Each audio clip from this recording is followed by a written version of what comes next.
Good afternoon. My name is Michael Rubin. I'm a resident scholar here at the American Enterprise Institute.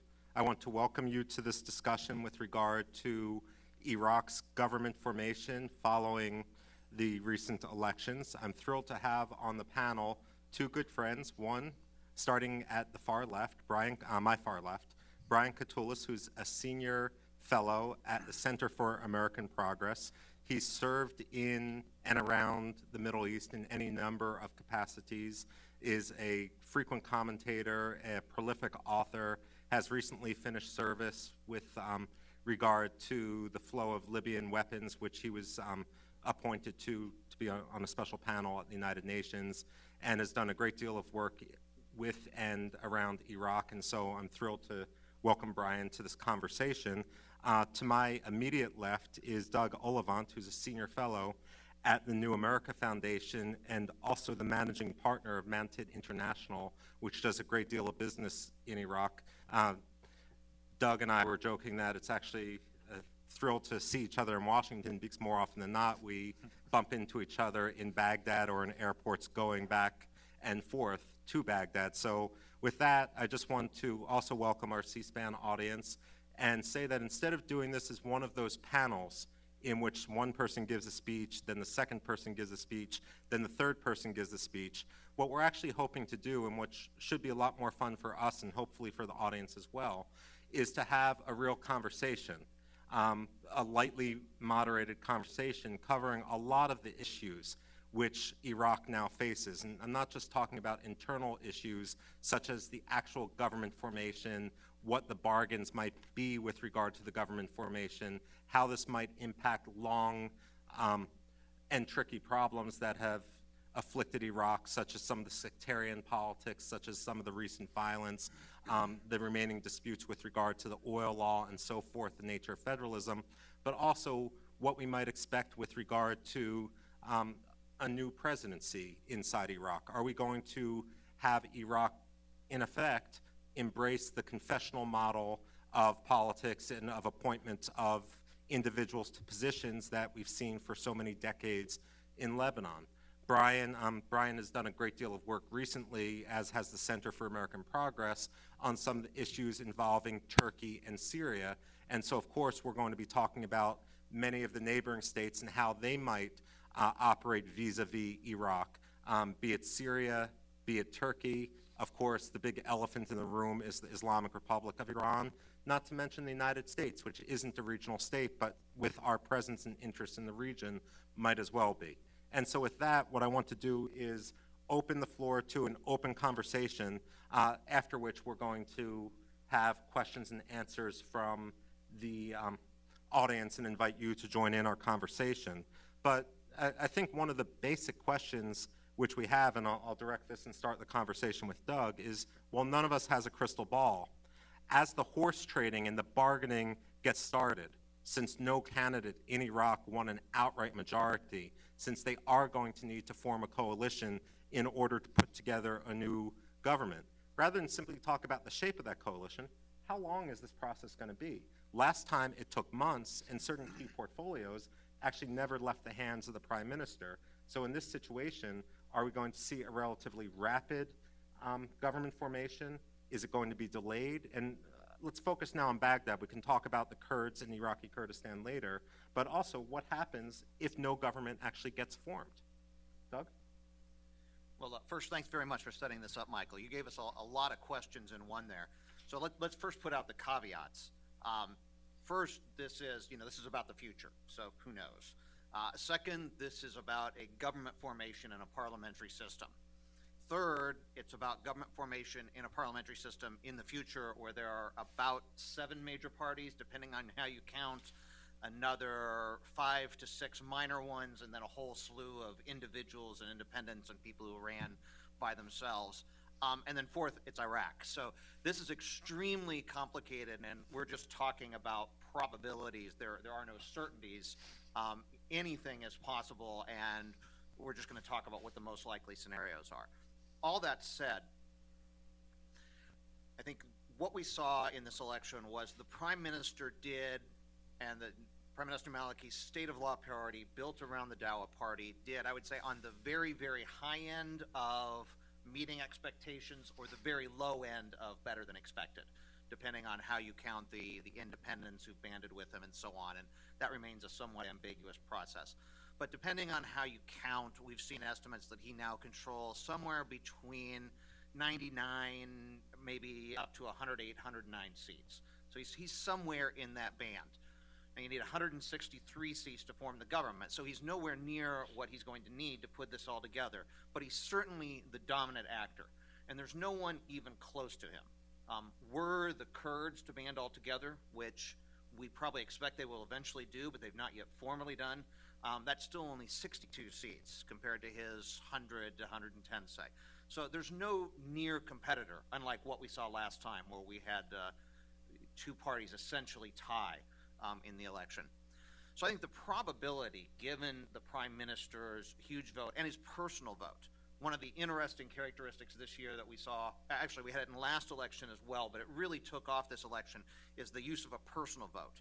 And as I understand it, there may be an Iraq election expert out here who can correct me, but essentially, instead of throwing your vote for a party, instead of saying I want to vote for the Dawa party, you can vote for Prime Minister Maliki personally. And that essentially counts as a vote for his party. And were he, say, to, in a theoretical world, not get enough votes to qualify for a seat, your vote still gets thrown into the party tallies, so it's not wasted. And if he gets far more votes than he needs, then the extra votes do get sloughed off into the party total. But it allows someone to demonstrate that this is the person I'm really excited about really voting for. Prime Minister Maliki got over 700,000 personal votes in Baghdad province. So someone thinks he's doing okay. This gives him some real momentum moving forward. And again, given the number of his votes, it is very, very possible, I would say the most likely scenario, again talking in probabilities, is that we'll see a fairly rapid government formation. Now, rapid government formation for Iraq still means 60 to 120 days. It's not going to move really quick. But for Iraq, a relatively rapid formation, as the Prime Minister does have this dominant position, and essentially he can tell the other parties, you probably want to get on here quickly and cut the best deal you can up front, because the first parties that come are going to get the best deals. Once we get to 150 seats or 160 seats, and I just need a couple other bodies, you're not going to get the same kind of deal that you would have got if you came early.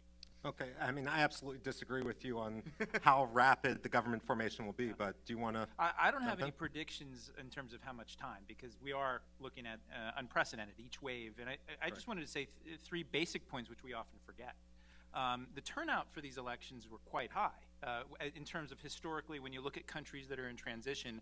And I think it's, and then when you compare it to, say, what's going on in Egypt right now with the presidential elections, which look like they're going to have very low turnout. It's a simple point, but it's important. And for those of us who are skeptical about Iraqi pluralism or democracy or political participation, it's an encouraging sign in a country that is racked with a lot of violence, that has a lot of terrorism, and increasing, that you have people show up. The second is just the political engagement of the multiplicity of parties, something like 9,000 candidates running for different offices. Again, in this context, and for those of us who were against the Iraq War and had differences of views with our friends here at AEI, you see, I think people try here, you have to be forced to rewrite sort of your own analysis of the situation. I take sort of the overall contours, the broader participation is very important. And then the third thing, which is, you call it pluralism, or more negatively, fragmentation of political parties and political authorities. Despite Maliki being able to get a large number of votes for himself, you do see this broader trend inside of Iraq, but I think it is reflective in other societies in the Middle East right now, where those parties that have had sort of a monopoly on power, those political parties or those figures, there are new forces that are coming to challenge. We've seen this in the KRG for several years now. Kurdistan Regional Government. Kurdistan Regional Government. But the fact is that in this scenario, when people are concerned about authoritarianism and is Maliki moving in that direction, what you do have is a very complicated mosaic. And the bigger picture point being that when you look at Iraq 10 years after almost 10 years after the 2005 elections, there is still this incentive for people to join into the political system, to debate these things politically, and to use the mechanisms of politics as opposed to violence to settle disputes. And I think that's very encouraging. I'm going to go into my dispute, and granted, we're talking about the future, so who knows what's going to happen, but to outline the opposite argument why I'm afraid that government formation won't be quick. But I just want to build on something which Brian said, which doesn't really get reflected on the metrics charts of anyone's National Security Council or within the government, but it is of key importance, and that is when you think back to the fact where everyone was with regard to the wisdom of Operation Iraqi Freedom and the Iraq War, kids who were 7 years old, Iraqi kids who were 7 years old at that time, are now the freshman class at the University of Baghdad. So in effect, we've started to see a generational shift. And this is the fourth national election, not including the constitutional referendum, since Saddam Hussein fell. And so in many ways, for this generation, this has become the new norm, where the youngest generation are starting to emerge past that, if you will, the mental atmosphere which permeated Saddam Hussein's regime, that atmosphere of fear. Now, granted, with regard to a lot of the violence, with regard to the horrific violence which these kids have seen, including attacks on various universities themselves, this is something which is going to take another generation at least to work its way out of the system. But all too often when we talk about Iraq, in the United States and Washington, we like to look at snapshots in time, but the fact of the matter is that generational shift and simply the persistence of the new system, whatever its flaws, is important, because most every Iraqi I talk to, whether it was in my recent trip to Tikrit or whether it's in Baghdad, recognizes that they simply can't go back to the old system. Now, what I worry about, and this will segue into the next question, which is what happens if there's a vacuum in government formation. Last time, I forget exactly how long in 2010 it took to form a government. I think it was around 5 months, if not a little bit more. More than that. Okay, 9 months. Okay, Yeah, 9 months. Thank you. The point is that so many issues inside Iraq have been kicked down the road. I mean, when you look at initially under American occupation, the transitional administrative law, then you look at the Iraqi constitution, basic issues such as the role of religion in society. There's contradictory clauses in there. Issues that haven't been fully implemented, which were addressed, for example, a referendum with regard to the final status of Kirkuk, let alone some of the other disputed territories in Diyala, in Mosul, and so forth, outside the formal boundaries of the Kurdistan Regional Government. That's been kicked down the road. We're going to talk about the oil law and some of the oil maneuverings between the central government in Baghdad, between Iraqi Kurdistan, between Turkey coming up.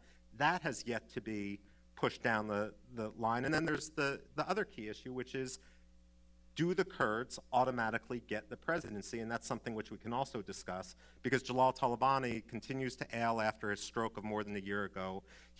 Regardless, he can't take another term in office, and therefore there's going to be, for the first time really, a change in the presidency, since Jalal Talabani has served multiple terms. And then the question is that spot reserved for the Kurds? What I worry about, with so many issues to be determined, and I think Doug mentioned this, with many of Prime Minister Maliki's critics saying that if he has a third term, he can consolidate his power, become authoritarian if you don't believe he is one already.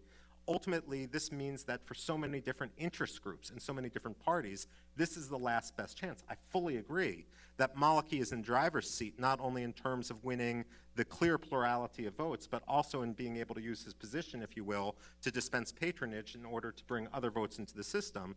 But I can see a situation where Masoud Barzani, for example, the president of the Kurdistan Regional Government, is simply going to sit back and see who can bid the highest, who can offer the Kurds the most if they want to become prime minister. But there comes a point where you simply can't offer, I mean, you can't give in to whatever the Kurdish expectation might be, and that could be a recipe for stalemate. Likewise, and this is something that came up in the 2010 election, it's all well and good for someone like Ayat Alawi, who had a poor showing this time, or any other grouping, to try to bargain hard, but they have to keep their own coalitions together, and Iraqi political slates are notoriously vociferous, perhaps with the exception of Prime Minister Maliki's. Therefore, I kind of wonder whether we're going to get to a stalemate that lasts well over a year, Prime Minister Maliki presumably would stay in the interim, and does he have, in that sort of situation, an incentive to break the stalemate, to make concessions? And what happens if he doesn't? Well, tons of issues in there. First, let me just say, your scenario is absolutely plausible. And again, while I think the most likely scenario is that we quickly see government formation, I would say the second most likely scenario is exactly what you're laying out, one that drags very, very far out.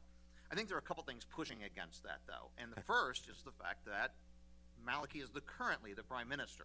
Were he the challenger and had gotten 110 seats and was kind of in control in the sense of the number of seats, well, then then there might be incentive to drag this out. But Maliki's the sitting prime minister, and therefore he's going to be the interim prime minister. And if you realize that he's got 110 seats and he's going to come out on top anyway, if that's your calculus, which again seems to be the most likely scenario. I mean, there is a scenario in which you can get an anyone but Maliki coalition to all band together. The issue with that is the only thing that all those parties agree on is that they'd like Maliki to go. Once you get them past that, their political differences internal to themselves are actually greater than that of the coalition that Prime Minister Maliki is trying to put together. So it's extremely problematic for them to do. But at any rate, if you think that Prime Minister Maliki is going to end up on top anyway, then you're incentivized to form the government quickly and put some semblance of checks and balances against him, as opposed to him more or less having quasi-dictatorial powers in the interim. And I mean, just to your concerns about Lebanon-style confessional system forming, I think that's very real. And I think that's one of the dangers. And in fact, again, I try to apply things, not only what's going on in Iraq, but you see this as a growing trend throughout the region, the hyper-polarization where, in essence, you have structural politics. You have elections that happen, they happen on time, they happen despite massive violence and terrorist attacks. But then when the politicians get together, they actually are often disconnected from their own base, what the people want and their own issues. And then they also negotiate things in terms of Shia, Sunni, or Arab, Kurd. And I think that's a real risk in this go-around. Even though we're in sort of uncharted territory, as you were commenting, there is this risk of, either on paper or quietly, Iraqi leaders essentially saying, you get this, we get this, and we divide up our communities in that sort of way. And I think the risk in that is that you don't form these broader coalitions. The sets of issues that you ran through, I think very briefly, you remember the benchmarks that Congress used to legislate on. Right. I'm sure Doug remembers this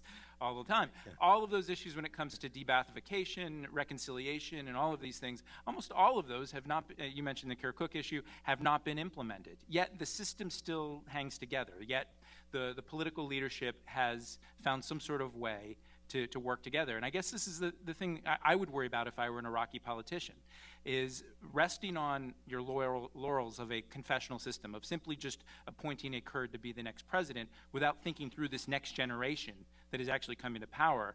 There could be a big backlash when you look at the basic demographics of the country. And this is the way I see Iraq and the way that I see many countries in the Middle East, that in the next 10-year period, the change is going to be inevitable, because it just simply structurally, you look at the demographic pyramids, the economy, and the political issues, you're not going to have some of the same leaders, I would highly doubt, in power 8-10 years from now. That may be a bad prediction, but I just think politicians should not fall into this trap that I think Lebanon and others have fallen into. I'll just point out, when it comes to the anyone but Maliki scenario, while I would also agree that it's unlikely, for the reasons you two have said, you do have precedent where down in Basra and in the governorate, and of course one of the things which is oftentimes ignored when it comes to the United States press now towards Iraq is we tend to be very Baghdad focused, where there's a lot of vibrancy, whether it's in the north, in putting the Kurdistan regional government area aside, whether it's in the north with regard to Kirkuk, whether it's in the south with regard to Al-Amara, whether it's with regard to Maysan, the governorate, Basra, and so forth, is just how vibrant this is. But you had a very popular, I think in 2011, Dawa governor Abdul Samad elected in Basra. And he continued to be very, very popular, except in the provincial elections, you had the Sadris and the Islamic Supreme Council of Iraq unify against him and basically oust him, even though he had gotten the top numbers of votes. Now, that's in a provincial election. The whole issue of the Shia community being threatened, which permeates some of the rhetoric, didn't come into play because it was all the Shia community. But do you see a situation in which the Hausa, the Grand Ayatollahs down in Najaf, are going to demand that the Shia all get behind the same slate? Or do you think there's a possibility that, given some of the corruption allegations made against various Shiite political leaders and non-Shiite political leaders, that the Hausa is going to sort of have less of a role this time around as in the past? There you go. Okay. Okay. Again, a ton of questions in there. Very quickly with the Hausa, I think one thing we saw this year was, while the Hausa is never going to be counted out in Iraqi politics, it seems that their influence was significantly diminished this year. We had one of the Grand Ayatollahs do a quasi-endorsement, and that seems to have backfired, and that did not work out the way that they claim. So I think, and again, you don't want to project too far off of one data point, but at least what we saw this year is that the influence of the Hausa is diminished. Now, as coming to the real meat of your question, the real issues that are facing Iraq, we've talked very positively about a lot of the things that have happened. The election did happen. The results are still unknown, which is actually kind of rare for an election. The preliminary results are released. Preliminary preliminary results are out, but we honestly don't know who's going to be the prime minister. Right. That's not the case in Syria. So these are real, honest to God elections, the results of which are still undetermined. And as you brought out, we have some really interesting models down in the provinces where we've had peaceful transition of power between numerous parties. Now, in Basra, we've had 3 different parties change power over the last 6 years. These are real accomplishments. None of this overcomes the fact that Iraq has real problems. You have a active insurgency burning through Anbar that actually reaches all the way up into Syria and Raqqa, kind of one consolidated insurgency now against both these governments. You have very real issues between the Shia and the Sunni. Part of this is about Sunni resentment, lingering Sunni resentment about no longer being in power. Some of it is against abuses by the Shia, both real and perceived. And then very, very serious issues between the Kurds and the Arab Iraqis over both oil and the status of Kirkuk and the other disputed territories. And these are very, very real issues that are existential issues. And I think in some ways, always my complaint with the benchmarks is they were just unfair for us to put on them. Solving any one of these issues, getting a final oil law for the country of Iraq is going to involve compromises and reassessments of the way that various groups see themselves, that make entitlement reform in the United States look like child play. These are incredibly high degree of difficulty issues, all of them that we're talking about: oil, disputed territories, and the role of the Sunnis in the future of Iraq. Very high degree of difficulty, and it's not something that you're going to solve in one go around. No, and I mean, if I could say, I think when I look at Iraq today, I think it's, I don't know if you agree with this, it's in this post-Civil War but pre-reconciliation phase. That in essence, post-Civil War, in that the political actors that are relevant, that matter the most, don't turn to violence as their first recourse in terms of power disputes. Iraq is a violent place. Terrorism has shot up since 2011 and doubled since 2011 to 2012, 2012 to 2013.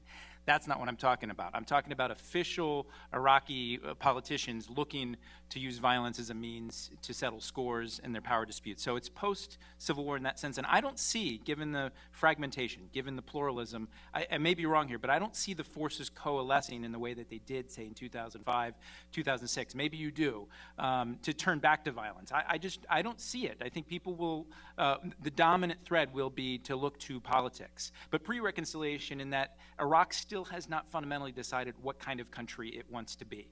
All of those issues that were essentially bracketed in the last go-around on the Constitution, the very definition of the country, there are a lot of gaping holes of how you actually define decentralization and things like that. And I think that's the big question. And back to your question of the how's, the reason why I planted on it is I don't think anybody actually knows. My overall theory of the case is that given the fragmentation politically inside the country, given the increased pluralism, all of the singular institutions, there's no one kingmaker. What we're likely to see, and why I think it's hard to answer your first question, Michael, is that we're in this uncharted territory of, a complex negotiation, much of which outside analysts won't be privy to, is going on right now. It's been going on, for a long time. And the reason why I stress complex is that you have multiple voices that are part of it. There's not going to be one kingmaker. I know we'll talk, I think, about Maliki's authoritarian strand, and yes, it's there. Quite clearly, he's tried to build certain lines of authority that point towards him. But what I'm saying is structurally, if you look at Iraq today, the way I see it at least, is that you have a structure that makes it very difficult for him to become like Saddam Hussein was. Right. Yeah. No, I mean, certainly, I've always bristled at the death. There's lots of ways one can be critical of Prime Minister Maliki. And certainly, one of the questions I have is whether anyone who is in his position, anyone who takes the prime minister if Maliki doesn't have the third term, is going to act fundamentally in a different way, whether it's possible to govern Iraq without having some aspect of control. Because one of the issues with regard to the Iraqi government, and this is part of the legacy which the idea of compromise has bestowed upon them, this idea that there should always be as broad-based a coalition as possible, is that the prime minister doesn't really have control over many of his own ministers. He can't fire an incompetent minister without risking bringing down the government, and if it takes 9 months to form a new government, that can be a formula for chaos. And so what Prime Minister Maliki has done, and I suspect others will do, is create circles of advisors, in effect acting as shadow ministers, but with the power of ministers in order to exercise that portfolio. But when you go out into Baghdad itself, you don't see the pictures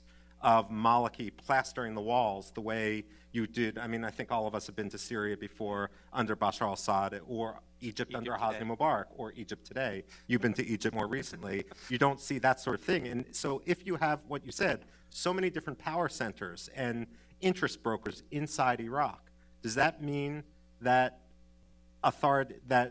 simply put, you're not going to be able to restore authoritarianism to that country? Well, look, you've got a trend towards authoritarianism that we can't deny, right? And it's happening and sort of trying to close off space. But what I'm saying is that there'll be limits to it. And I think limits not only in the central government, but then as you see in other places. The monopoly, I think, has been broken in Kurdish politics fairly effectively. There's more of there's still sort of the two dominant political parties up there. But there's more open space. And again, this is a prediction. It's hard to predict for the future, but I just think those trends will continue.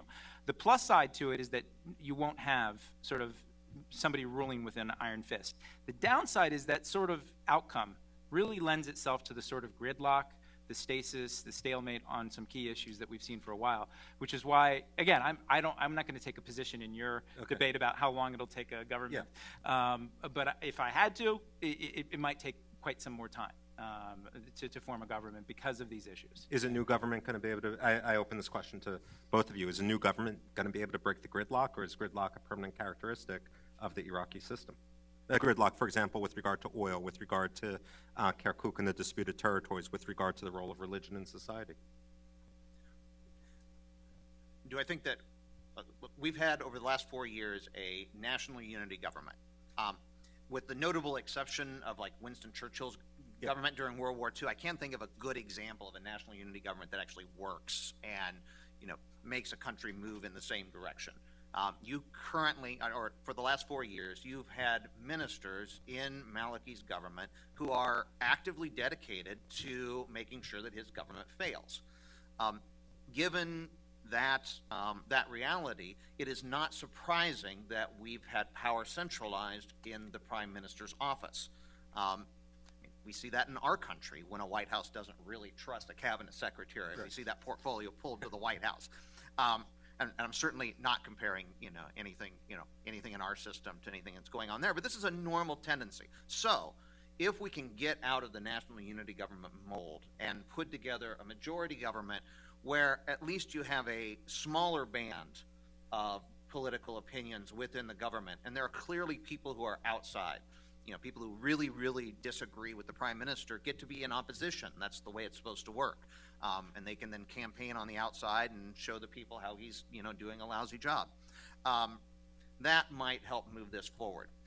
That said, even if we get, the most unified of governments, again, solving the Sunni Shia issues, getting an oil law, and Kirkuk, my pithy, maybe over the top statement on Kirkuk is, we'll get final status on Kirkuk right after we get final status on Jerusalem. That is a order of magnitude, huge issue. Lots of people, the facts are intertwined. The history of how it got there is messy and ugly and contested. And untangling that is not going to happen anytime soon under the most charitable circumstances. Well, I agree with that, and if I can continue with your metaphor on Jerusalem, is that there are actors putting facts on the ground and trying to establish what they're doing in terms of in the disputed territories and in the Kurdish region, especially with the separate oil deal with Turkey. And yeah, you raised that, and you raised it earlier, and it's just really interesting to me because I was one of those ones back in 2007 or 2008 who really hair on fire was like, this needs to be resolved. This issue needs resolution right now. Before the U.S. troops leave, we need definition on this. And what we've seen, and I think it's really interesting, is that when the U.S. sort of withdrew and pulled out, there were some flashpoints, and if you remember in 2008, 2009, the U.S. helped mediate it at a lower level.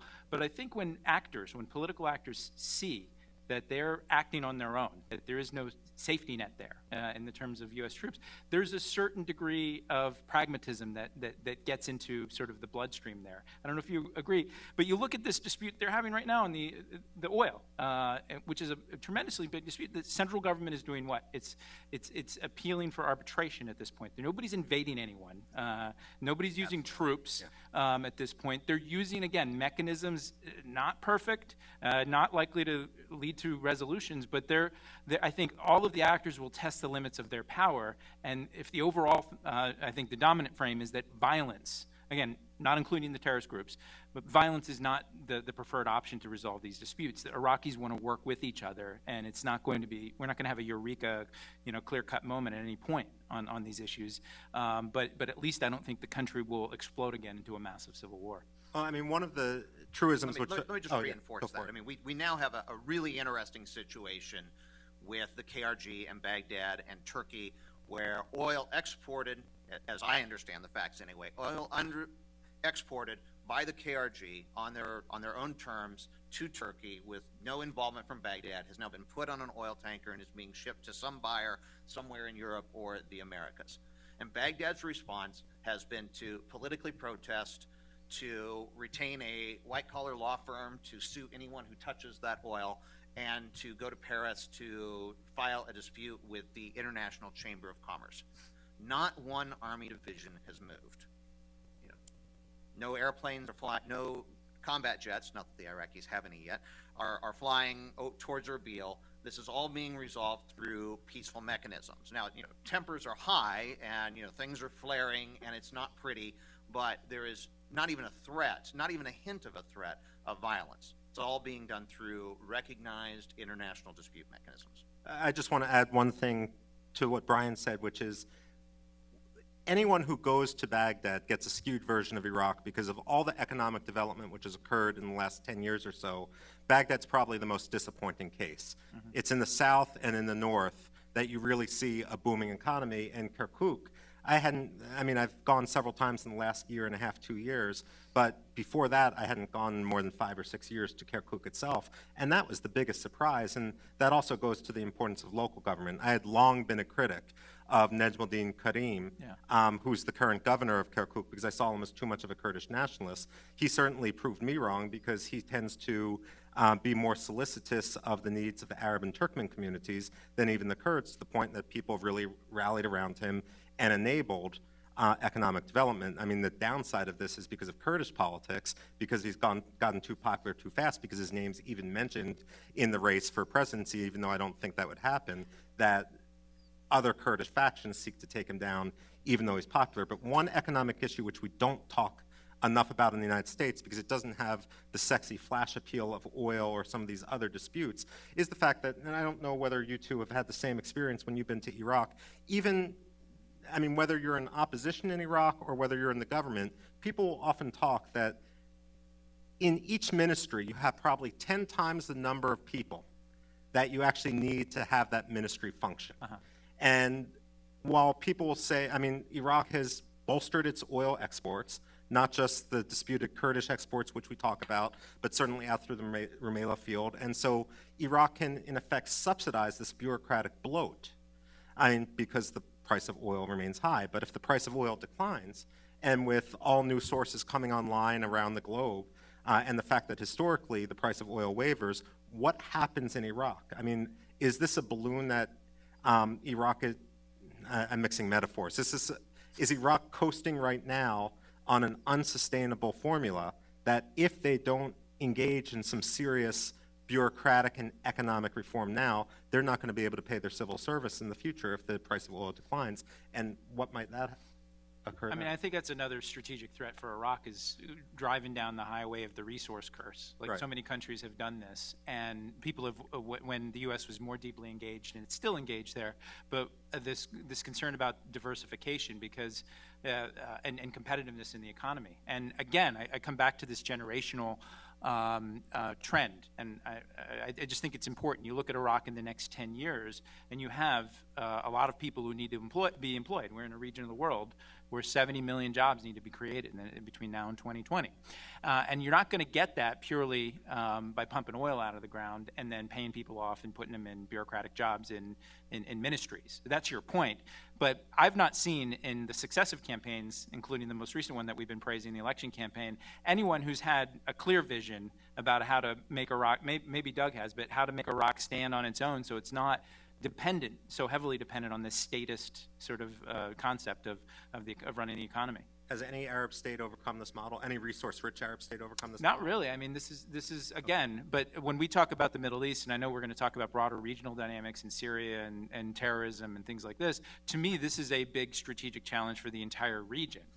What Iraq is experiencing right now, and we used to talk a little bit about the corruption problem being the second insurgency. It's still a problem inside of Iraq. It's still a feature inside the politics and inside of the economy and how it's run.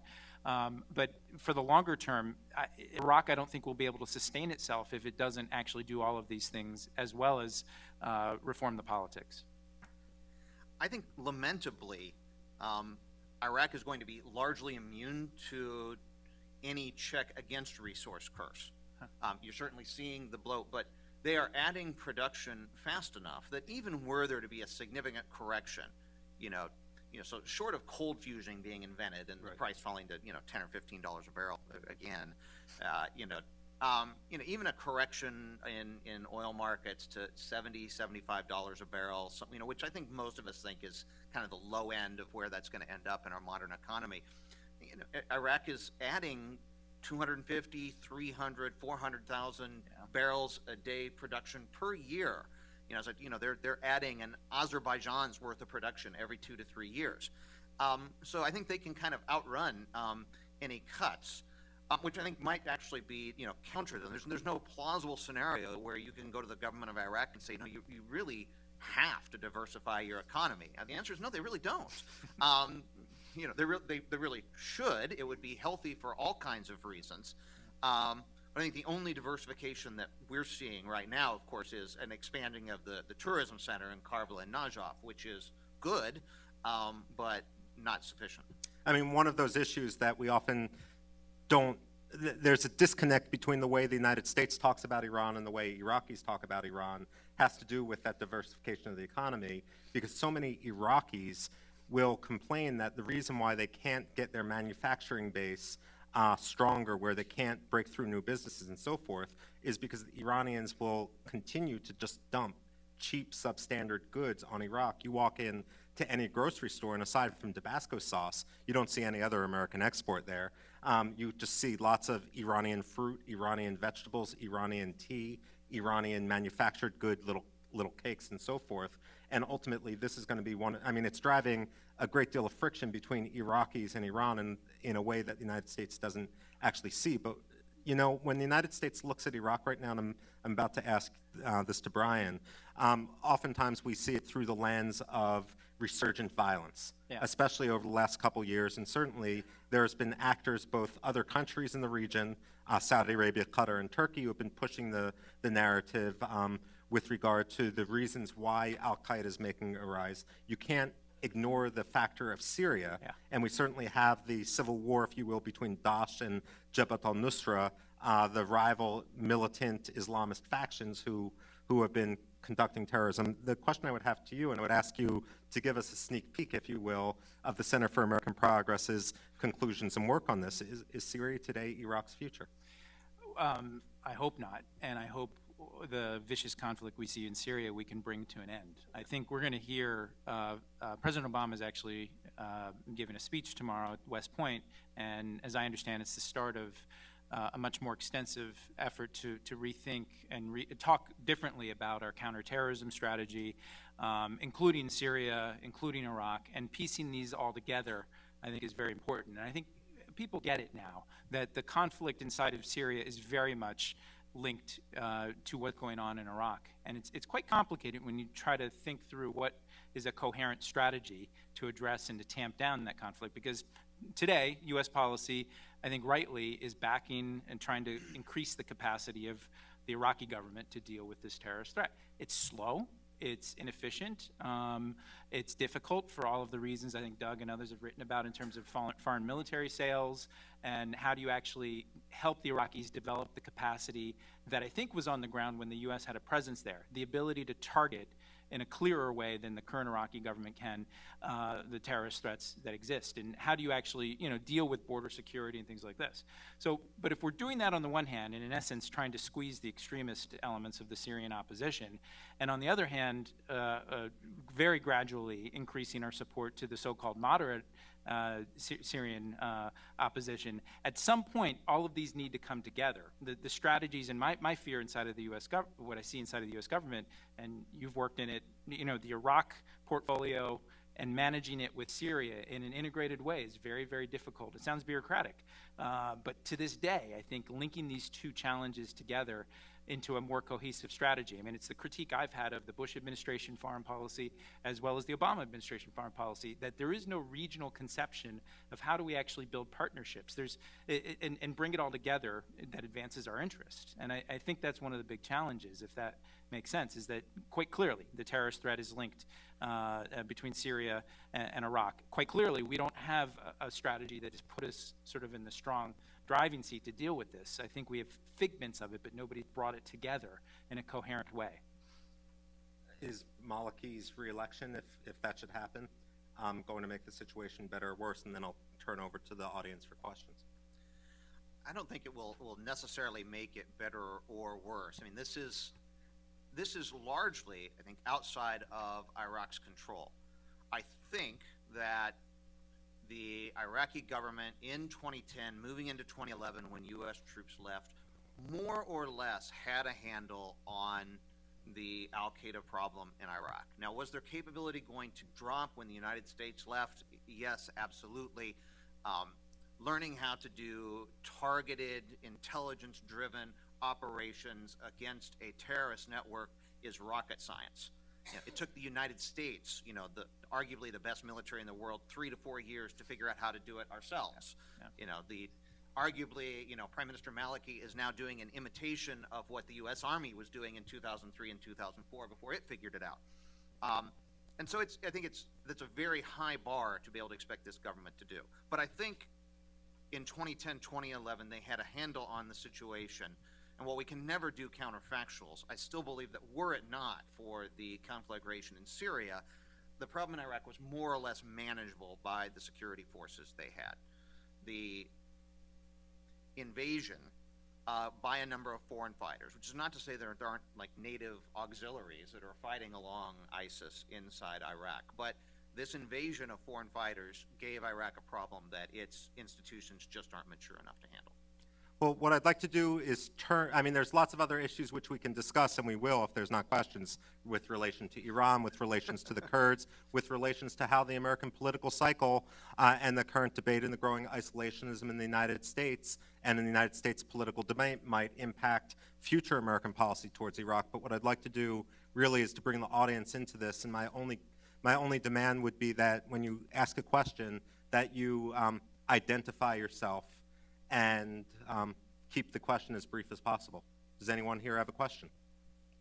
Yes, sir. Hi, my name is Bassam Barabendi. I'm Syrian. Can you speak up a little bit, please? Yeah, my name is Bassam Barabendi. I'm from Syria. I didn't hear in this panel how Iran influenced Iraqi foreign policy and domestic policy. We cannot take Iran out of the equation and think it's only domestic issue. Thank you. Okay, how Iran influenced? Okay. I'll take first crack at that if I may. I mean, certainly Iran is the predominant foreign influence on Iraq right now. Now, the United States makes a mistake all too often in assuming that, number one, that Shiite communities outside of Iran are all clones of Iranian influence, and nothing could be further from the truth. If anything, Iran is more afraid of external Shia communities because they see them as an Achilles heel, as a challenge to the Iranians' own concept of how their government is organized, how the clergy should be involved. That's number one. Number two is, in reality, and this is something that's always a danger for the United States when we interact with the Kurds specifically, is just because the Kurds tend to be pretty Western and pretty cosmopolitan, at least as they interact with the United States, it would be a mistake to assume that Iranian influence is any less among Iraqi Kurdistan than it is in the rest of Iraq, period. And it would also be a mistake to assume that Iran doesn't have any influence in traditionally Arab Sunni areas as well. The Iranians certainly have a very sophisticated strategy when it comes to all of Iraq. That said, the Iranians tend to, the reason why traditionally they've supported militias, be it the Badr Corps, in the past, or Muqtada al-Sadr's Jaish al-Mahdi, is because they want to impose through force of arms, which isn't necessarily in the hearts and minds of the Iraqis. Now, the problem for the Iraqi government, as I see it, and I don't know whether you would disagree with me, is that it's not a uniquely Iraqi strategy. All the states in the region who are surrounded by big powers, whether it's Saudi Arabia, whether it's Iran, whether it's the United States, will tend to try to play these big powers off each other in order to carve out independent space. When the United States had a military presence inside Iraq, Prime Minister Maliki, or before him Jafari or al-Alawi, could tell the Americans, well, I can't do what you want because the Iranians will object, and at the same time they could tell the Iranians, we can't do what you want because the Americans are here. When the Americans withdrew, it sort of upset that balance to the fact that the Iranians now have much more influence. The problem is, and you ask anyone who neighbors Iran, neighboring Iran is a lot like neighboring Russia. You learn to resent your neighbor very, very quickly. And so even those who might be sympathetic to Iran, who might travel to Iran, tend to grow to resent the Iranian mentality, which tends to be quite condescending, to put it mildly. That said, just because what's in people's hearts and minds don't necessarily matter if you're willing to use sheer and other brute force to impose your will. Iraqis, and I hear this repeatedly, still forget Hassan Rouhani, the president of Iran. They refer to Qasem Soleimani, the head of the Quds force, as the real president of Iran. When it came to the Erbil agreement, when you have Baghdad and Erbil getting together, Barzani and Maliki getting together, what everyone, both Kurds and Iraqis down in Baghdad will acknowledge, it wasn't the Americans who brought them together. It was the Iranians who wanted some sort of agreement meshed out. And so ultimately, anyone who becomes prime minister in Iraq, is going to need to get the Iranian seal of approval. So one of the questions then becomes, who is capable of getting that Iranian seal of approval? And here, someone like Ayad Alawi probably is a non-starter, even if his vote count wasn't suppressed. And at the same time, does the American seal of approval still matter? And perhaps that might be a subject for discussion. I would say it still does, although not to the extent it did in the past. Yeah, I think it does. And if I could make 3 points on this front, on Iran and its role in Iraq. I mean, first, and an obvious point, and I've said this before, Michael and I disagreed, and I disagreed with those at AEI who were supportive of the war. I was against it for many reasons in 2003, but the biggest one for me was the end of sort of a strategic policy of dual containment of both Iraq and Iran. I think it's just a natural consequence that when we went in the way we did and then managed sort of the occupation after that, you'll see, we saw a rapid increase of Iranian influence. It's natural. I think it's just important to note that this introduced a new phase in sort of U.S. engagement in the region and introduced a different kind of dynamic inside of Iraq. Some of it was quite good, as we talked about before. Some of it had negative impact. Second point is, I would fully agree with what Michael says. The force of Iraqi nationalism is very strong, very, very strong. So for those who I think we often use sort of catchphrases and things like this and say Maliki or so-and-so is just a puppet of Iran, it's I think inaccurate, because there are all of these checks within the system, and a lot of it is just that inherent natural competition between these two countries. The third point I'd say, and especially in relation to Syria, is quite clearly, at least the Maliki government, I think, has come in on the side of backing Assad. When he was here, when Prime Minister Maliki was here last fall, I was at a small lunch with him, and many people raised this issue of overflights, and it's been raised by the Obama administration multiple times, overflights, the resupply, and other things. And you know the Syrian conflict better than I do. But essentially, by the end of 2012, Assad's regime was looking quite weak, and Hezbollah and a number of forces with the support of Iran came all in. In 2013, they won 2013. Not that they've won the whole country and won it back, but essentially the last 18 months, Assad, I think, would not have been able to do what he could do without the support of people inside of Iraq, which leads to a last point I would say. And I often liken today's Middle East less of a game of Risk, the game where you put armies on the board and those armies cross borders. I look at it more like Jenga, the game where you pull out the different pieces and everything's interlocked in a certain way, in a very sophisticated way.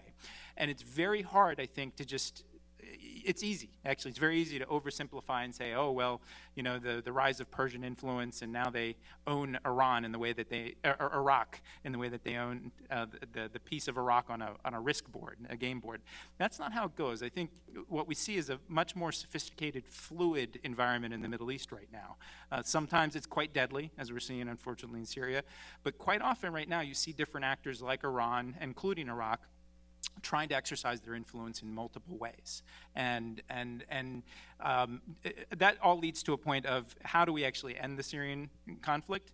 Quite naturally, we need Iraq's support in that.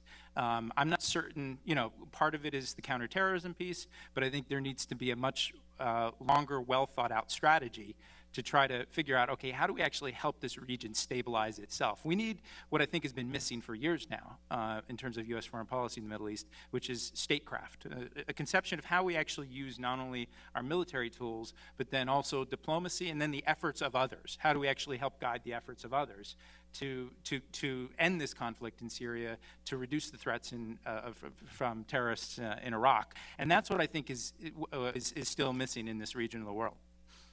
Just really quickly, when I talk to people about Iranian influence in Iraq, I tell people, do a thought experiment as if Iraq didn't exist. Let's use Iraq's Syria policy as a wonderful example. Let's imagine a world in which, Iran isn't there and, the ocean just comes up on the other side of Iraq, and all it has is Syria to the west and no eastern boundary.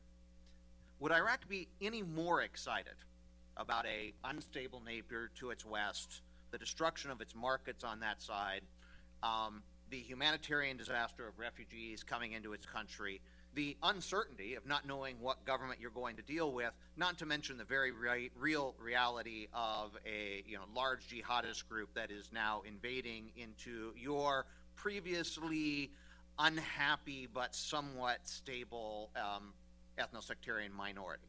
Now, even in a world where Iran doesn't exist, Iraq is still going to have a certain view of the civil war in Syria that's going to put it at odds with the foreign policy of the United States. And that's simply because of geography and its own interests, totally independent of Iran, which is not to say that Iran doesn't put pressure on Iraq, but it probably finds a very, very willing partner in that their interests are very much aligned. Abbas, if you could just wait for the microphone.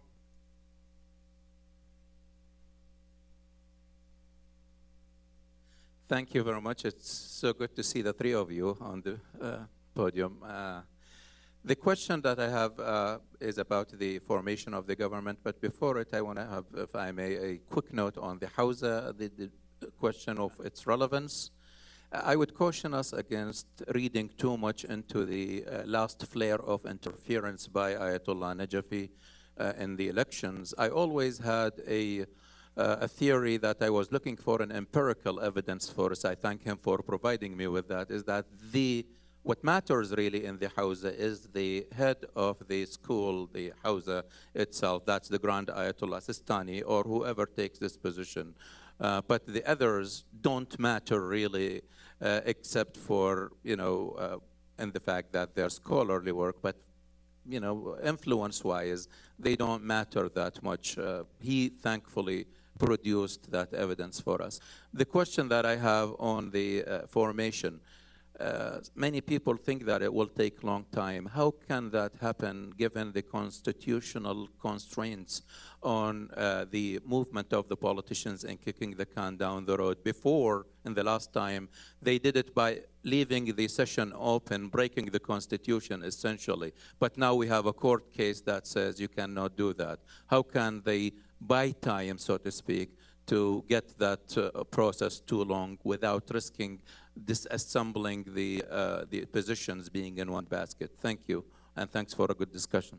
I just want to note for the audience that Abbas Qadim, who has forgotten more about Iraq than I ever knew, we're fortunate now to have him in the Washington, D.C. area, because I believe you just started with Johns Hopkins University SAIS. So welcome to Washington, Abbas, and I turn the question over.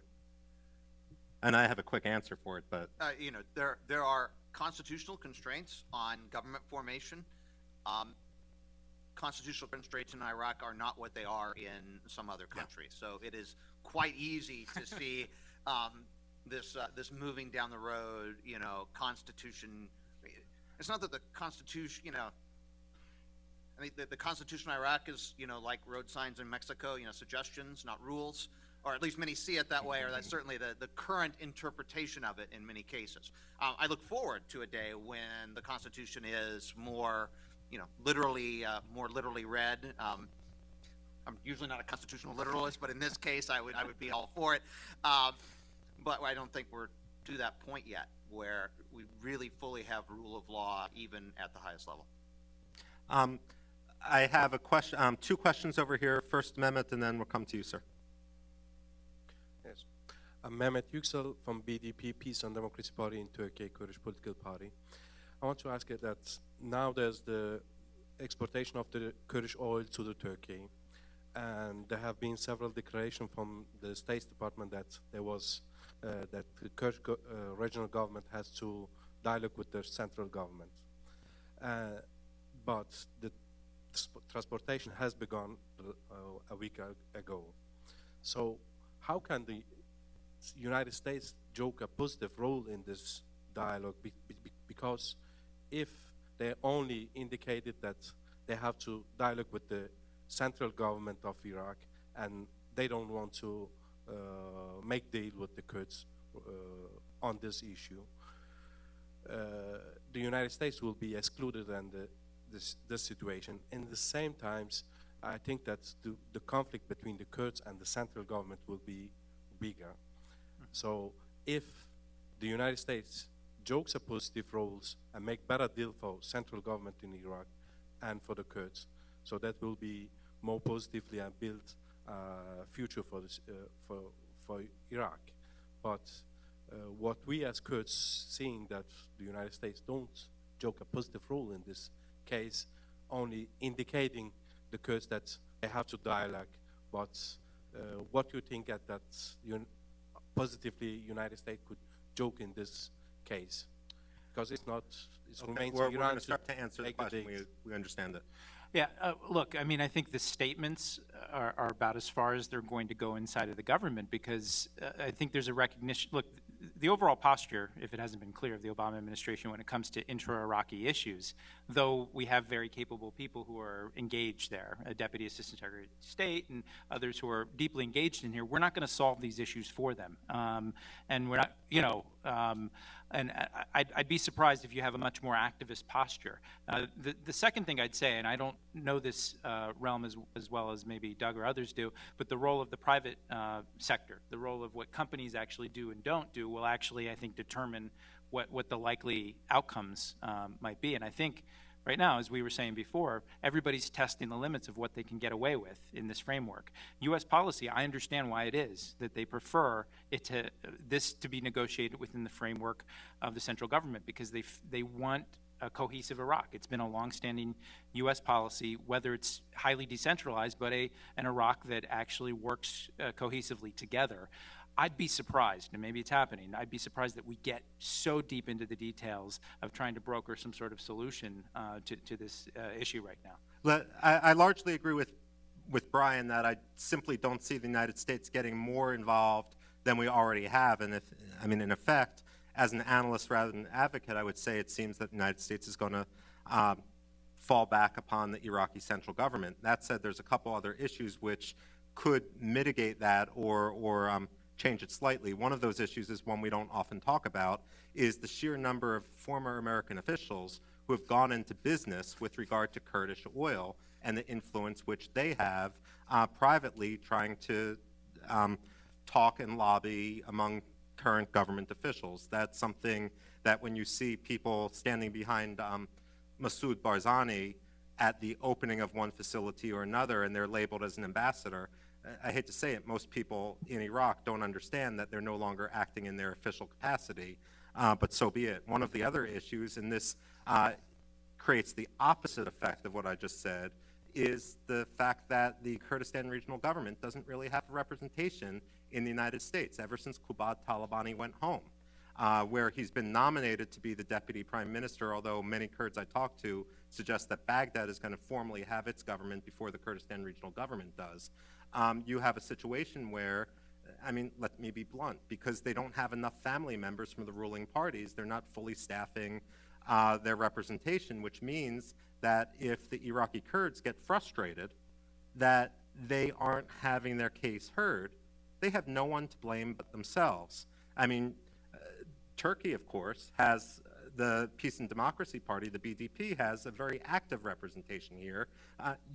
And you have another, if we just wanted to break down everyone just to their ethnicity, Iraq has a very powerful Kurd here, Lokman Faili, but he's the ambassador of Iraq to the United States and represents the government of Iraq. And so ultimately, I can hear the frustration. I don't know how the Kurds expect to get around it, though. Next question. Yeah, the Tolga Tanis with Hürriyet. I had a related questions to From Mehmet, Hürriyet, actually. right? Tolga Tanis, Hürriyet. Okay. About does the United States government stand on this issue? Do you agree with the administration policy? Do you agree that because the official rhetoric is they are against this business trade, business relations between KRG and Turkey, bypassing the Baghdad government for the unity of Iraq, do you agree that this trade will divide Iraq? Is it inevitable if they keep doing that? It will be witnessing an independent Kurdish state there? And the second question, the lobby that you referred actually, is it sustainable, this policy of United States actually? Because the United States is against this, but on the other hand, the American companies are doing business with KRG. And there is another ship named United Leadership is coming to Houston within 2 weeks with 1 million barrel crude oil actually. So the companies are doing business, the government is against it. So is it sustainable in the long run? Do you expect any change in the United States policy on this issue according to the realities on the ground? Okay, I'm going to answer the first question with regard to independent Kurdistan.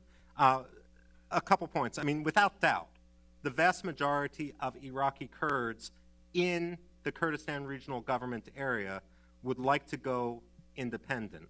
That said, it's easier said than done because there isn't a full recognition of whether Iraqi Kurdistan could be economically viable in and of itself. A lot of Americans, and we've seen this in the New York Times and Washington Post, go over and look at the marvelous development. What they don't know is that in all those skyscrapers and many of those hotels, you have a 90% vacancy rate because people have nothing to spend their money on other than construction. It's one giant bubble. Likewise, when you have the salary crises, as you've had towards the end of last year and so forth, with Iraqi Kurdish politicians blaming the central government in Iraq for not giving the money, transferring the money which would pay the salaries, then you have other Kurds who say actually the money reached Erbil, it just didn't reach Sulaymaniyah, and there's all these rumors that someone invested it and didn't have the liquidity they wanted and so forth.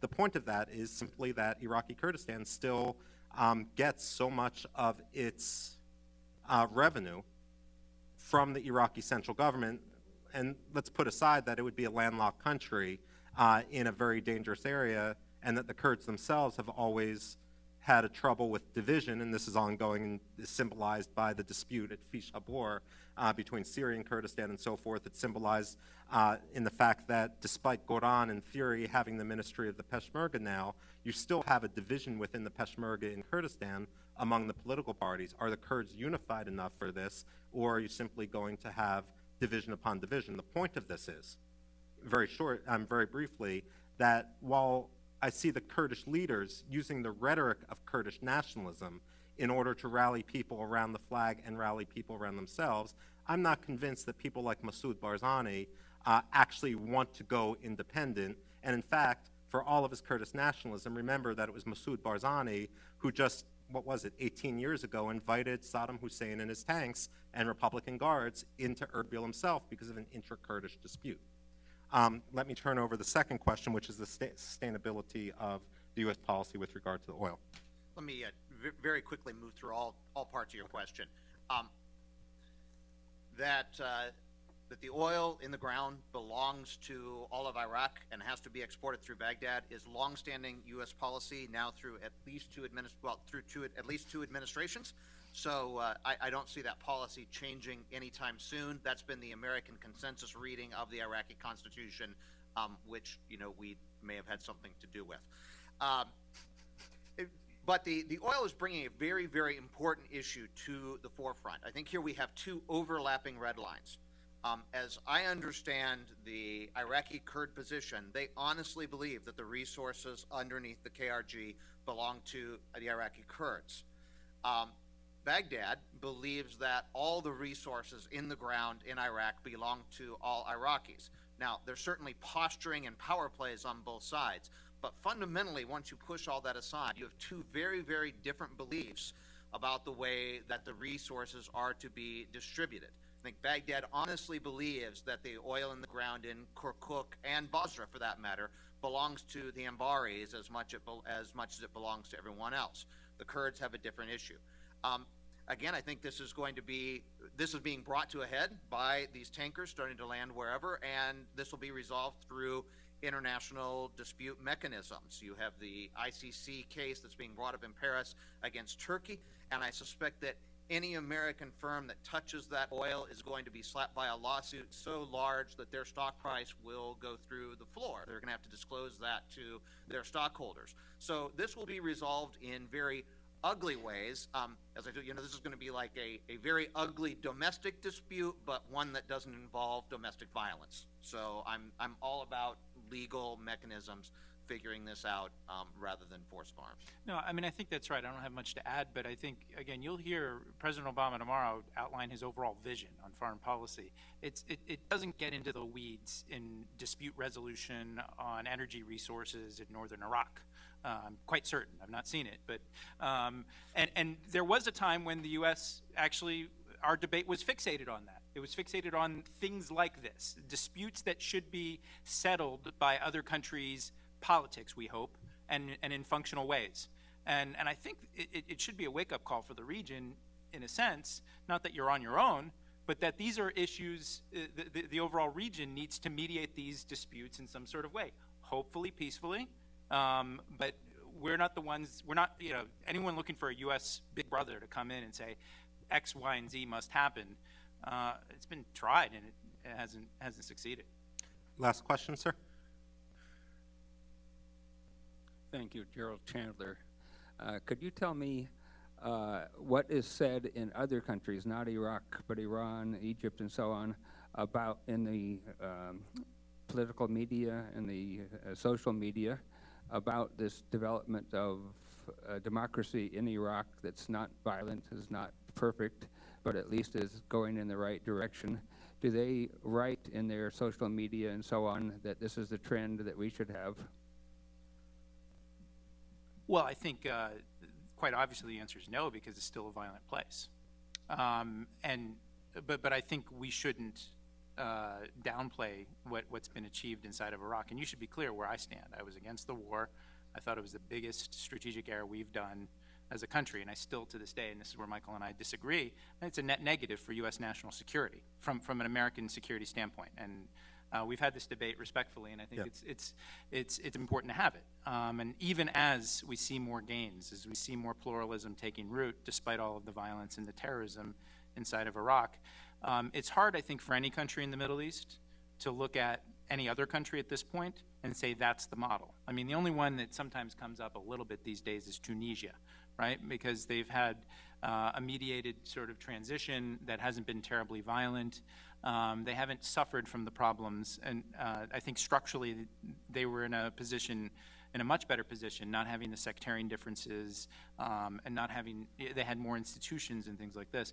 So certainly nobody looks to Iraq, but I think that's a broader phenomenon. I mean, there was a spell, and Michael or others remember this, where the Turks were saying, well, we're the new model, for the region, and certainly that's not the case. And I think what we're seeing in the Middle East is people are thinking for themselves and trying to think what is the model that's most appropriate for them. And the struggle for freedom, the struggle for human rights and democracy takes place in its own individual context. Sometimes it moves forward, sometimes, and in the case of Iraq, that's the thing that, again, I'm constantly reassessing my positions, but I still think the war was bad for our sake.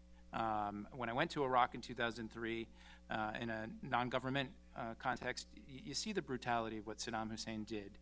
I also felt quite quickly we needed to get out of there. I was in favor of a strategic redeployment. I generally believe and subscribe to President Obama's overall strategy.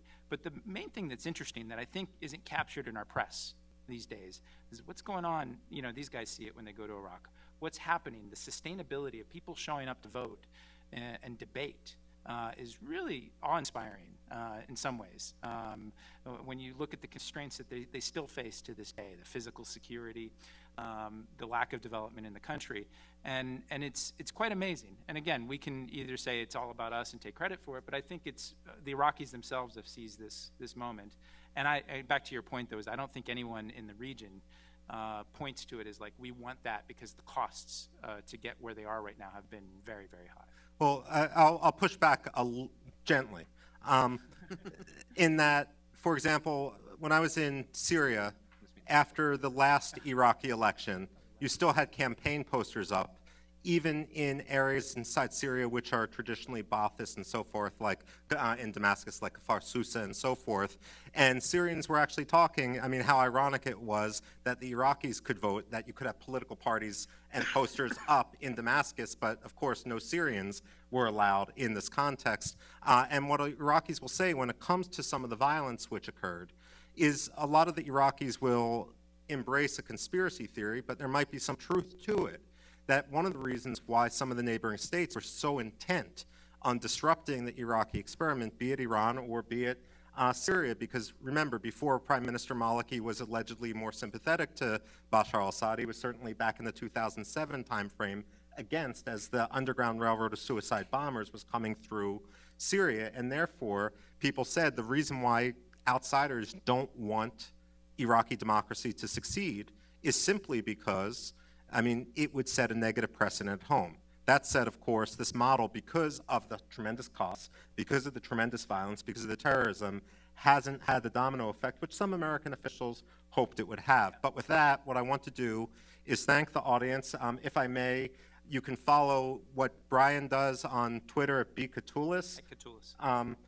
You can follow what Doug does at Douglas Olivant. And you can follow what I do at mrubin1971, which means I'm getting a little bit too old now for choosing 1971. But at any rate, I want to thank you all for the discussion. I want to thank my co-panelists. Have a good day.